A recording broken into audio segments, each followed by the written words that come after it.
Last week, Steve and I teed it up here, at the beautiful Banff Springs Golf Course. Every backdrop felt like a painting, and we made our way around the course pretty well. As usual, the match came down to putting, and Steve managed to roll in a few more than I did, while jumping out to an early lead. But this part of the game, it did get away from both of us. Really? Starting on the very first hole, where Steve and I both missed close putts for par. On the par 5 third hole, yet again, both of us missed short ones for par. I pulled that one so badly. And suffice it to say, I lived up to the name of the channel. I was down one on the 9th tee, but with just a wedge in, I stuffed one close and made the birdie to bring the match to square.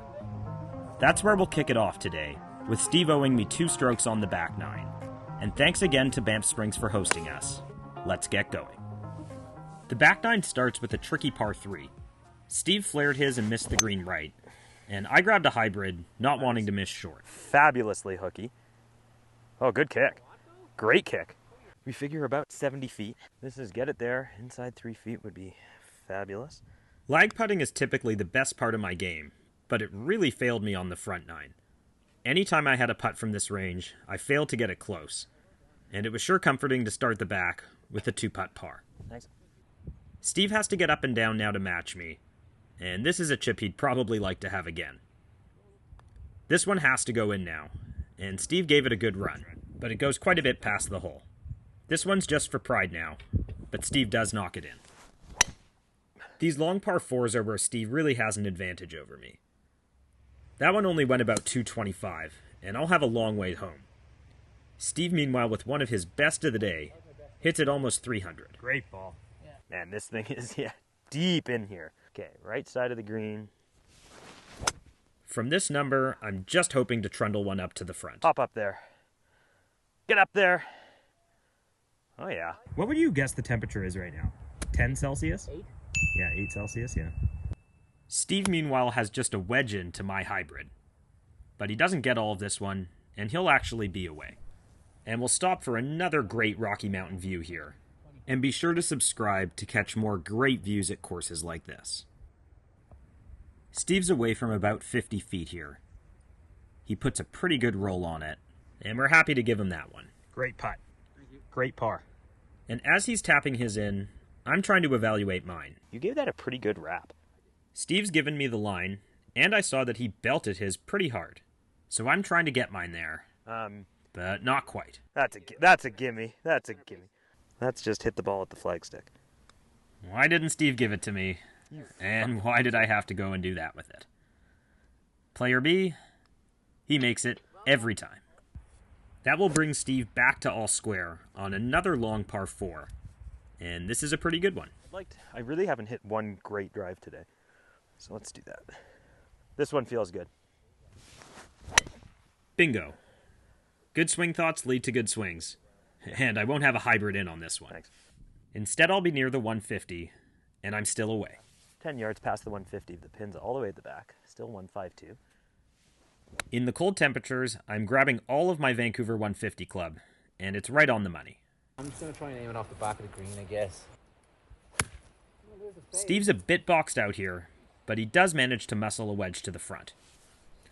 And by the time we get here, it is really coming down. And it's going to factor into both of our putts here. Steve donning the hoodie now with the long lag putt. He'll actually leave himself a bit of work, and I'm going to have him move his over before my closest birdie putt of the day yet. It's right on line and in the jaws. I've never... That ball was in! It was like, no, I'm not in. It's halfway in. I'll have to settle for a par. And this is a clutch one by Steve. Well done. Onto the tee of another tough par 3 into the wind.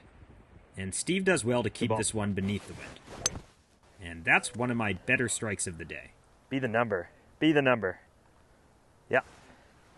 Sit. Sit. This does hold the green. And after missing so many short, I pound that one. Or hammer it 12 feet by. Steve, now with about 20 feet, can easily cozy this one up and 2-putt to victory. And we'll give him that one. And unfortunately, I've again left myself in the position of having to make a long one to tie. I pushed it so much, though. Yeah. No good, and Steve will go back to 1 up. I'm 1 down. The right edge of that left bunker. Okay. That's what we want to be hitting. It's another long and beautiful par 4, and Steve does have to give me a stroke on this one, and starts off with a great drive. Should be good. So I can't carry it 250, so I need to aim right of the bunkers. I need to aim like left spire of the tower. Let's talk about SwingTweaks. That was shit. Haven't done that all day. I don't go and get a lot of lessons, but what I would like to know on a swing like that is like what went wrong. Steve's a buddy of mine who has an awesome app called SwingTweaks, and what you do is film a swing like that, send it to a pro in an app, and within a couple of hours, you have a full pro analysis of your swing from both of those angles. It's instruction on the go. It's really cool. I'm going to show you more of it. More on that later. But for now, Steve's going to give me another one off the tee. And is that because I intentionally screwed up the first drive so that I could show you SwingTweaks? Yeah, we can go with that. It's just a hair short. Easy 9-iron, I think. And I had 5-iron in on this 440-yard hole, and Steve is taking dead aim with a 9-iron. Great ball. I was pin high, but just a hair to the right, and I was complaining before this shot that I should have grabbed the appropriate wedge. Of course I didn't, and of course I still have a bit of work for par. Steve will tidy this one up, and with my stroke here, this was actually a putt for the win, but I can't get it to go. Yeah. For my money, this is the best hole on the property. Beautiful hole. It's a tight fairway from here, and even though that's probably my best drive of the day, I'm going to find myself in some trouble on the right. I don't know. Is that okay? And there must be a magnet over there, because Steve hits his on the exact same line. Bringing it back. Fortunately, we found both of them. And Steve puts a long iron on this one, and we'll have just a wedge in. And I'm hacking out of this. Thanks. I'll wind up in the left rough with the same club. And that's one of my better swings of the day.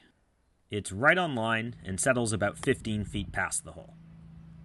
And Steve would have liked to have done better with this one. He'll have 25 or 30 feet for par himself. But I do stroke on this hole, so I decide to give him this 3-footer.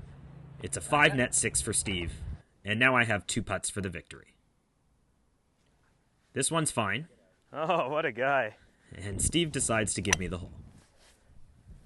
I don't know what that was, but it's not good. Huh. That might be hit a provisional, though. And after failing to keep the ball in play, now I have to put one just safely out there. Well, that wasn't very good. It's a high cut that only goes about 210. And Steve relishes the opportunity to lace this 3-wood into perfect position. I've probably lost the hole, but there's still a score to submit today. And if I can get down in 3 from here, it's a double bogey on the card, which, though awful, is, I suppose, better than a triple. Steve playing a very different game with just a 9-iron here, brings his to about 15 feet for birdie. This is my bogey effort. Yeah, that was a good putt. And I will get out with the double. Steve can now 3-putt to victory. And maybe that's why he rolled this one a little bit too conservatively. But he cleans it up to go 1 up heading into 17. And Steve finding a groove with this club spells trouble for me. My driver's been a bit erratic on the back 9. And that's another lousy hook. Stay tuned for the swing tweak, and we'll try to get this dealt with. Man, this sucks. I'm in a really bad spot here. Yeah. I'm actually happy to have cleared the lip from that stance. And shockingly, Steve opens a door for me here. He misses the green with a wedge here, and can I get up and down for par? Well, not with the worst wedge swing I've ever hit on the channel. I'm trying to gather myself here, but it's not looking good. That's no better either. It doesn't get to the green, and my frustration is showing. Steve has a pretty straightforward up and down here. Great shot. But he actually misses the 3-footer. So I guess what I have to do here is hole out from the rough for bogey to extend this match to 18. It's online, but it's not meant to be. It's back-to-back doubles, and the match goes to Steve today. But the golf gods are mercurial. After so much trouble with the driver, we'll end the day with a great one. Steve will too. It's another good strike, but not quite on the best line, and he'll actually be away here. And this time the golf gods smile on him. Somehow this one actually stayed in play. Like basically at the green? We closed the front nine with a birdie, and I'd love to do it again here, but that one's a little high and spinny. I think it is. I didn't hit it well. And this is our final opportunity of the day to take in the awesome views at Banff National Park. I hope you've all enjoyed it as much as we did. 134, playing 138, but I still think it's an 8-iron for me. I may have lost the match and fallen apart on the back, but I'd really love the birdie here. I think it should be perfect. Yeah.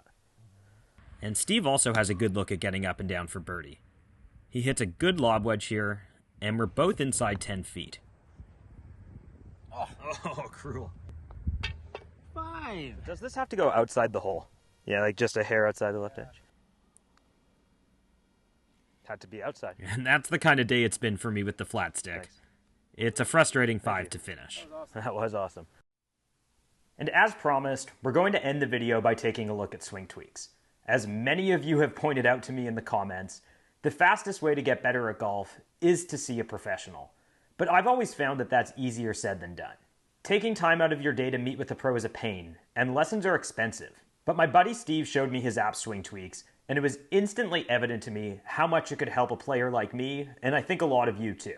Rather than having to meet with a pro in person, it's really as simple as taking a couple of videos of your swing and submitting them in the app.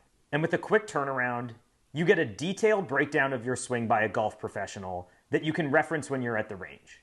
Looking at my ugly golf swing, it was pretty easy for a pro to be able to show me how I take the club away super flat and that my swing is on a horizontal plane and needs to be more vertical. My pro was able to show me this in detail, and equally important, provide me with resources and videos of drills that are specific to my swing.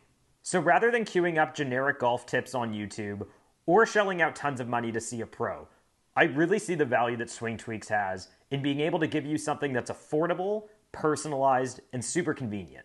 I want to help Steve and SwingTweaks grow, so be sure to check out the link in the description below so that you can check out the app yourself. And most important, Steve wanted to give away 10 free SwingTweaks to the best roast of my swing in the comments below, so be sure to do that too.